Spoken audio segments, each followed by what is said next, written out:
Lumière, va detto subito, nessuno pensa di togliere la vocazione industriale a Porto Marghera, cioè non ci ha mai sfiorato il pensiero, mai.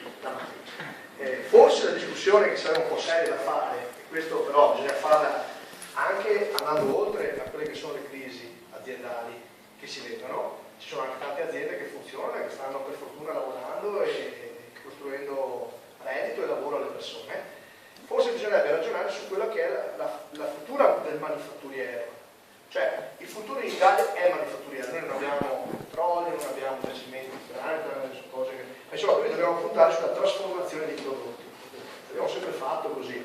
C'è il turismo, che è una bellissima cosa, eccetera, eccetera, però è tutto funzionale, cioè il futuro vero per i giovani sarà, il funzionale è il manifatturiero. Cioè noi dobbiamo ritornare a produrre cose che migliorino la vita delle persone. Purtroppo quello che è inventato di padre non è l'italiano, i frutti andranno lì, cioè, se non riusciamo a fare ricerca, non abbiamo idee, perché poi l'innovazione nasce anche dalle intuizioni, eccetera.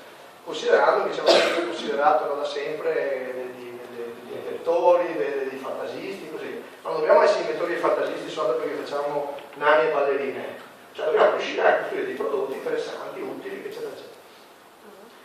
Quale sarà, secondo me chiaramente, il futuro della manifattura? Per quello che vedo io oggi nella realtà, cioè quelle sono delle aziende che non sono in crisi, quelle che invece oggi stanno assumendo persone. L'altro giorno è stato inaugurato un nuovo stabilimento di Texa, qui in provincia di Treviso, nella Venezia metropolitana, per come la vedo io, è di un mio amico, si chiama Vianello, è un ragazzo che faceva il venditore di automobili, per cui un'estrazione, adesso non so i genitori perché dopo non si incassa in aiuto, ma insomma normali, perché in Italia non c'è l'ascensore sociale, no? Uno nasce notaio e va a fare il figlio notaio, uno è medico e va a fare il figlio medico, ma non funziona così all'estero, uno fa il sindacalista, fa il figlio sindacalista, no, al mio invece ho deciso decide come